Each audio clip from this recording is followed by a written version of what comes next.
Hey, everybody, what's going on? Jeff Rieger, another episode of the Daily Ticket. Oh, thank God it's Friday. We actually have football coming this weekend. The Lions play the Chargers. Michigan actually plays a football game. Oh, feels good. We've reached Friday, people. But one more podcast talking about the Michigan sign stealing allegations and controversy and scandal, because I got to be honest with you, I thought it would be over. We reported yesterday and talked yesterday to Tony Garcia from the Free Press. Michigan sent their letter back to the Big Ten. And in case you missed it, Michigan, they said, you can't touch us. The sportsmanship policy in the Big Ten bylaws doesn't affect us. Yeah, maybe Connor Stallions did it, but we had no idea he did it. Our margin of victory actually went up after we suspended Connor Stallions and then eventually made him resign. Like, Michigan threw a flamethrower at the Big Ten. So I figured the Big Ten would back down because obviously they didn't have that piece of evidence. They didn't have the smoking gun that would make them be able to suspend Jim Harbaugh for a lengthy period of time or do anything else. But now nothing's happened. We got no word yesterday. Nothing. And at the taping of this podcast, we have no current word. So now you start to wonder. Maybe the Big Ten is going back to their lawyers and saying, we're going to screw Michigan. Maybe Michigan was so damn arrogant and cocky simply because they know that the Big Ten can't do anything to them. I don't know what side people believe. I'm conflicted myself. So here's what we're going to do. Let's get some answers, shall we? Let's bring in Jeff Lesson from 97.1 The Ticket and, of course, WWJ News Radio 950. Jeff has a source. He's been right about this entire thing from day one. He's got a guy or girl in Michigan talking Harbaugh contracts, talking sign stealing. Jeff, you've been dead on. How you doing? I'm only here to see what this Daily Ticket thing was all about. So I don't know what you're talking about. Oh, you got to go now? No. So my source is extremely close to the situation, okay? He is better than connected, if you know what I mean. So I've used this source in the past. He was one that gave me the new Jim Harbaugh contract before anyone else had it back in 2020 when everyone else thought he was going to be fired. He also told me a few weeks ago, and he just confirmed today, in fact, that the Jim Harbaugh contract will be renewed and it will be announced the week of the Ohio State game. And he'll be the highest paid coach in the Big Ten. I know we're getting a bit off topic, but that's kind of relevant. Until Michigan State is not coincidental. Excuse me? Until Michigan State hires Urban Meyer, right? Well, that might be a pipe dream. Jim Harbaugh's sticking around in Michigan. A lot of people think he's leaving. He's not going anywhere. Well, hold on a sec, and we'll get to your source. But if Jim Harbaugh does sign a new contract with Michigan, which we've kept hearing rumblings about, and then this whole thing happened. And I got an email from the President Ono's office that did confirm they're in negotiations to extend his contract. This is just a few days ago. So does this mean he's not going to flirt with the NFL? Does this mean at the end of the season he's not going to go back to the league, or at least try to go back? Last I checked, Jim Harbaugh has had previous contracts with the University of Michigan, and it did not stop him from flirting with the NFL. So who knows? I just know he is sticking around, at least via contract, for a long time, and he will be the highest paid coach in the Big Ten when it is announced the week of the Ohio State game. I just think it would be a bad look, and Jim doesn't care what I think. But could you imagine 1 week he signs a contract with Michigan to be maybe a lifetime coach, and then 3 weeks later he's in, I don't know, Sin City interviewing with the Raiders? So I know how Jimmy works. Yeah, but I also know this time it's personal, obviously, with the NCAA, him, and now the Big Ten. And Jimmy wants his pound of flesh. And the way he gets it is to stick around and, kind of take it to the NCAA and the Big Ten in ways only Jimmy H can. Well, I do know, and then we'll get to the breaking news or maybe lack of breaking news, but I do know that Jim seemed like he was very happy with how Santa Ono stuck up for him. Santa Ono has always been in Jim's corner. Ward Manuel's been somewhat in between. They want to tell you the contract. They told me the contract's being negotiated currently between Ward Manuel and Jim Harbaugh. However, I have reason to believe it's more like President Ono and Jim Harbaugh, and Ward Manuel's just taking his marching orders, because Ono and Harbaugh are as one, always have been, and he's going to get the deal he wants. And I imagine there'll be a huge buyout if he were to leave, but Jim Harbaugh is going to be the head coach of Michigan, at least for next year. All right, so let's talk about right now. Yeah. I set it up. Michigan sent their letter back to the Big Ten. Yeah. It was, to me, essentially a big F you. Like, you don't have the power to... Yeah, I think that's accurate. Didn't really say much. It didn't say we didn't do any of this. It just said, you can't do this. This is not right. This is not fair. They dropped the due process word. Actually, I haven't heard the due process word since I was in law school a long time ago. Most people are throwing it around. They don't even know what it means. What it means, due process means fair notice with a fair hearing before a competent tribunal. Who's to say Michigan has not had fair notice, a fair hearing before a competent tribunal? I mean, the Big Ten they have the power to decide that. But in any event, it looks like, and I'm pretty confident that Michigan is going to skate away with this, at least as far as punishment from the Big Ten. I've learned from my source, and I'll read you verbatim what he told me this morning. Okay. No penalty this week, probably none next week. Then they will say we're waiting for the NCAA investigation. And as it stands now, maybe some kind of reprimand, maybe a fine. But this was the coup de grace. Originally, they were negotiating a few days ago. Big Ten wanted a 3-game suspension for Jimmy. Michigan told them to go where. And 2 games, they gave him the same response. And then I am told the university came up with some very important data that got the attention of the young Big Ten commissioner, the new Big Ten commissioner. I don't even know. Right. Tony Benetti. Tony Benetti. I always forget his name, but he's only been there, less than 8 months. Yeah, 8 months, he might 10 not be months. there that much longer, because the other 13 institutions aren't going to be real happy. In fact, he's in a tough spot. He is. So he was given data, or given information, not necessarily the data. He was told by the Michigan people he was talking to, whoever they may be, that the University of Michigan has data on 9 other Big Ten teams that sent people to games, and that this would get really ugly, and that, kind of a veiled thing, this doesn't have to come out, but we're ready to go with all this and then some, including trying to get a temporary restraining order or an injunction from the court, and it could get real ugly. So then the new commissioner is faced with the decision. Well, let's see. If I go at Michigan and they got data against 9 other schools, that would mean 10 of our institutions that I'm in control of I'd be throwing them under a bus. Right. So that's something for him to consider. And that, I believe, is the reason nothing has been announced yesterday or today.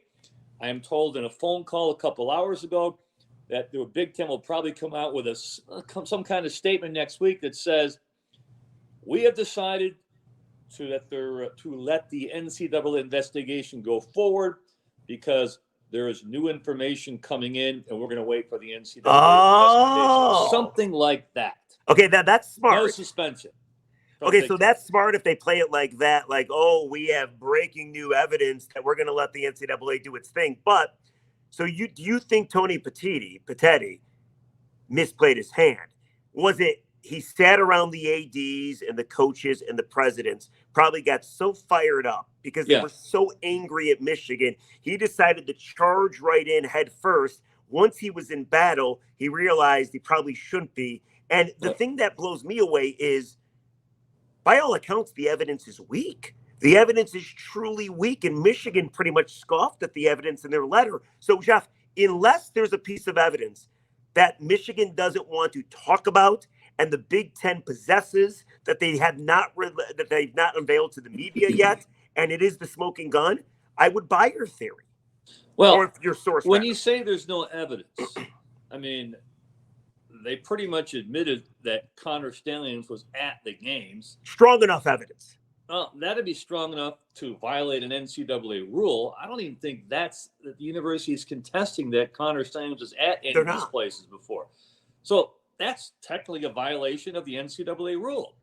So that's evidence that a rule is broken. There's nothing that says that we've uncovered so far that Jim Harbaugh or any other coach knew. But there's one question that still remains unanswered, and I'm convinced will come out sooner or later.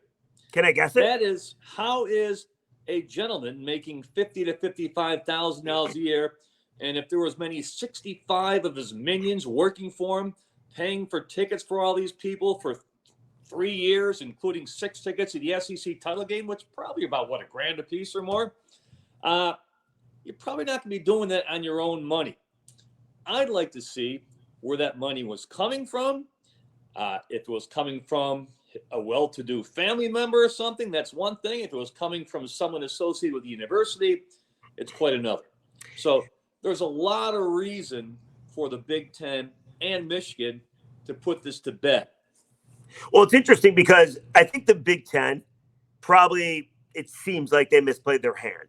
But maybe the NCAA does uncover something in the upcoming weeks or months and then rules on Michigan. But that's down the road, and Michigan's not worried about that. They're worried about trying to win a Big Ten title. Right.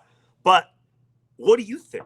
Well, I feel bad, first of all, for the commissioner. I mean, he's almost spot. Like he's screwed regardless. He could get fired whatever he does here because he'll either piss off the 13 institutions that pressured him to do this to begin with, and now the cash cow, if he does anything to them, he'll be unhappy because he's the cash cow. University of Michigan has come with him with some evidence of potentially other schools being involved, 9 of them doing the exact same thing. So you're going to penalize us, and then we're going to come public with this. How does that make the Big Ten look? Right. That's what he has to deal with. Feel bad for the guy. He's in a tough spot. Without a doubt, a spot he could never, when he took the job, thought he would be in to begin with. Yeah. But let's say this data doesn't exist, with Michigan and the 9 other schools doing the exact same thing, in-person scouting. Michigan's bluffing. Right. Let's say they're bluffing, right? Okay.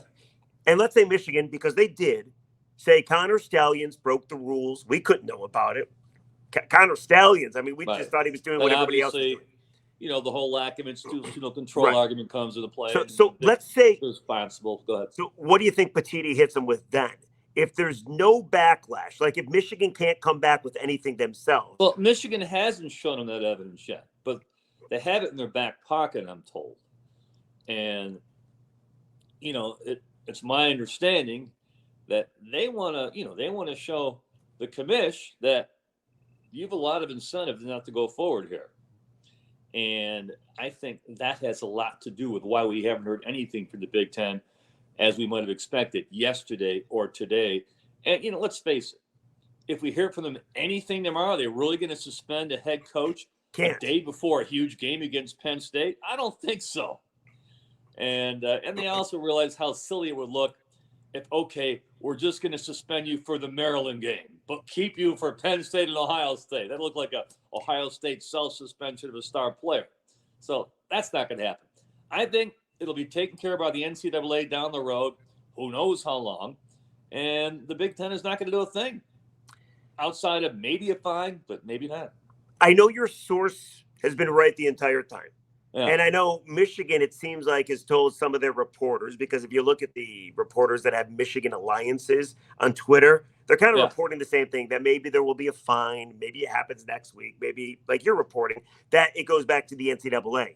But the fact that there has been radio silence, there's been nothing said by the Big Ten, it's been over 24 hours. Does that make you wonder, or should that make somebody wonder, that maybe a bomb is about to drop and the Big Ten has hit it rather well?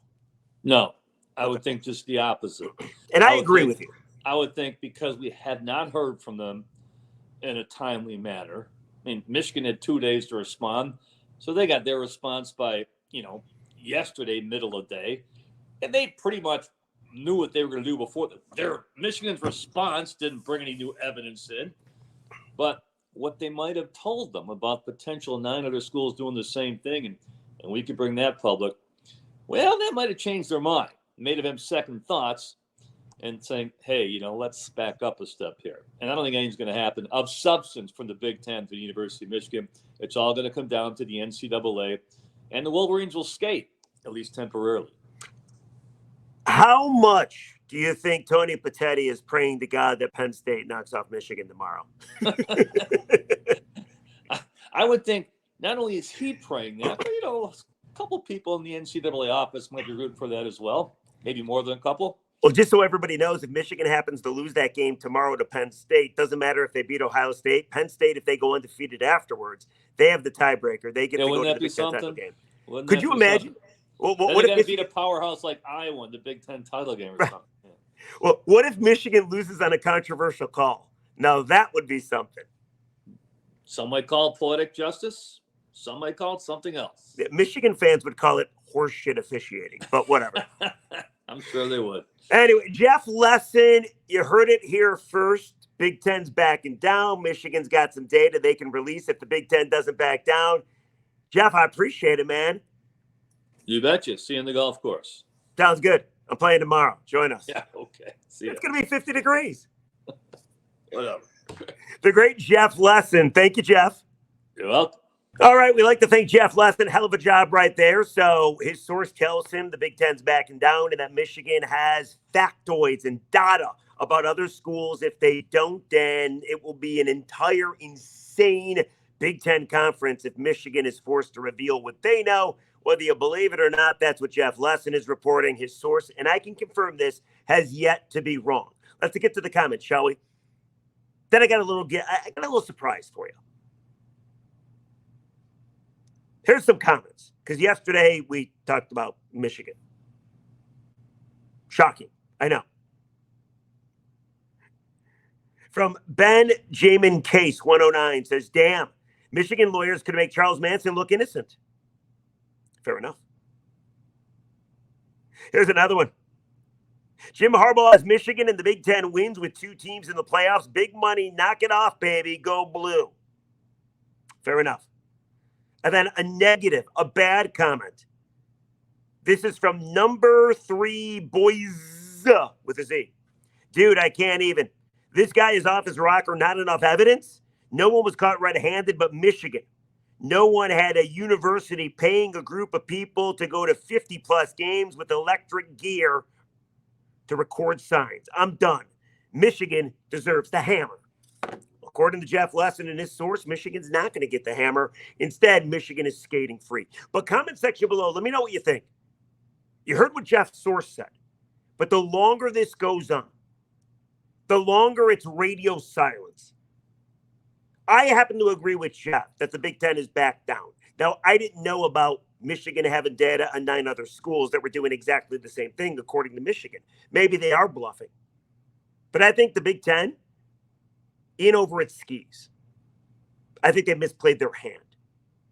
I think Petitti went in guns a-blazing, then realized, oh my goodness, I'm in a gunfight, and they got machine guns instead. So I happen to agree with Jeff Lesson, but there's a lot of people that think the longer this goes on, the fact that there has been no announcement by the Big Ten. The Big Ten's not going to suspend Jim Harbaugh later today for the Penn State game. That would be ridiculous because the entire time they've said it's about the kids. They're not going to screw the kids over like that. So if a suspension were to come down, it would be on Monday or Sunday after the game. A lot of people believe the Big Ten's about to drop the hammer. And by the way, with the way Michigan responded to the Big Ten, I'd want to drop the hammer too.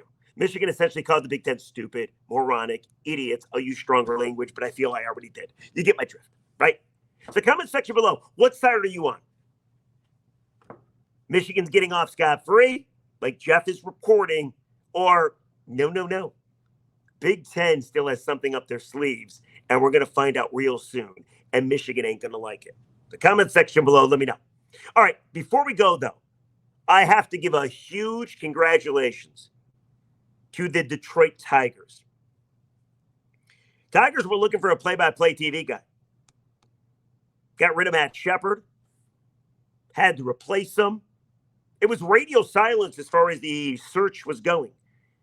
Then yesterday, very cleverly, the Tigers tweeted out a pic with the big eyeball emojis. And it was a microphone. And it was a video of Jason Benetti for Peacock at the time, calling a Miguel Cabrera single against the Yankees. And immediately Twitter was abuzz. Holy smokes. The Tigers got Jason Benetti? Jason Benetti, the longtime White Sox TV guy from Chicago, loves the White Sox. No way the Tigers could get Benetti, who does pro stuff too, does college football, does college basketball, does NFL football. Guy's amazing. He's so good.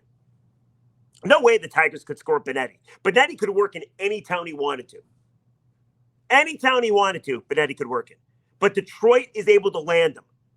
That is amazing. He's a great hire. And the Tigers got him.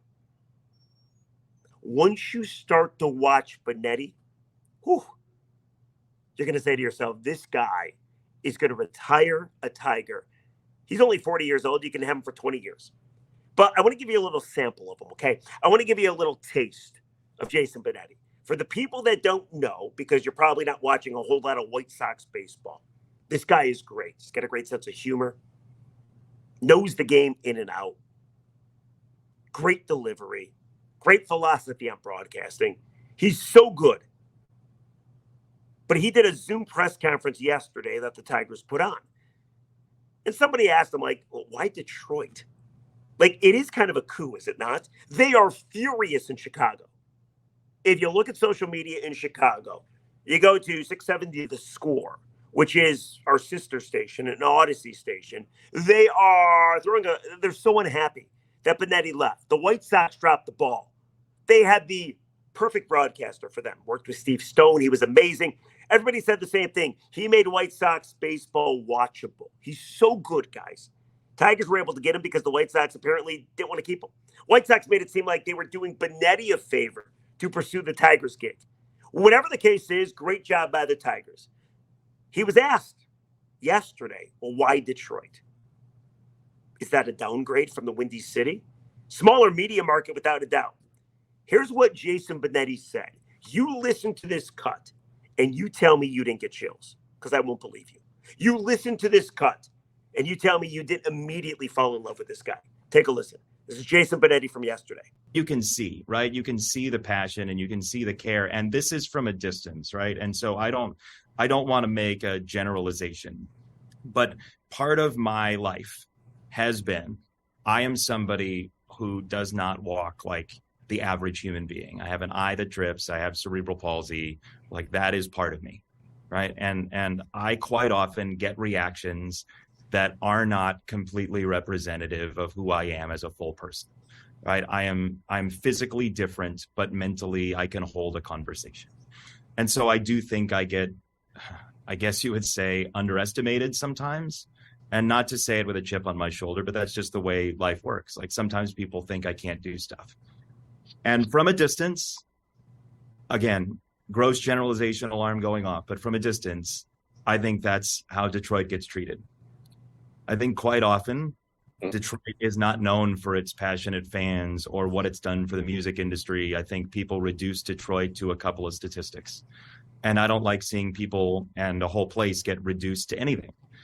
And I know how much people care. And I know, like, how much people here want to just matter and be seen for what they are and not some overgeneralization. So to me, as I've thought about this, like, that is where we link up. And that is why, you know, they'll make the decision on me. Like, I can't say we're going to be the best of friends right away, because that's super presumptuous of me. But that's where I think Detroit and I really get along. How good was that? How good was that?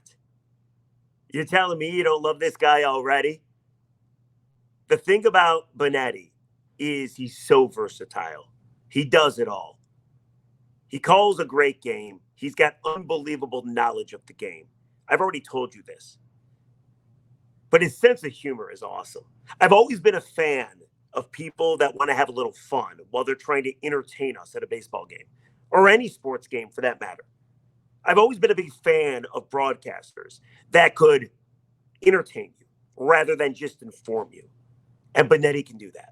So we got a good one, Detroit. We got a fantastic one. And if you want to delight yourself even more over the weekend, maybe you got 5 minutes to kill, I urge you, go to YouTube and search Benetti and Bill Walton. So Bill Walton, of course, calls games with Benetti because he does college basketball as well. Bill Walton apparently was filling in for Steve Stone calling a White Sox game. The two of them together were freaking hilarious. You got to go watch it. It's 4 minutes. It is such a good use of your time. I promise you. So great job by the Tigers. Wonderful job by the Tigers. Jason Benetti is awesome. You're going to love him. He's great. So hopefully, I gave you a little snippet of what you're going to enjoy in the future. That's the episode of the Daily Ticket. Was Jeff Lesson and his source correct? We're going to find out over the weekend. Is this done? Is it just beginning? I hope it's almost done. Monday, we can talk about the Lions and the Chargers. We can also talk about Michigan and Penn State. We can also talk about Michigan State. Who are they playing? I don't even know. Probably should know that, right? They've already won their one game. They're fine. So we'll catch you on Monday on the Daily Ticket, guys. It's been fun. Have a great weekend. It's been a fun week. Monday, hopefully it takes its time coming because we all need the weekend. So enjoy yourself. Party it up a little bit. That's what I'm going to go do right now. Have a great day, everybody. See you Monday. Bye-bye.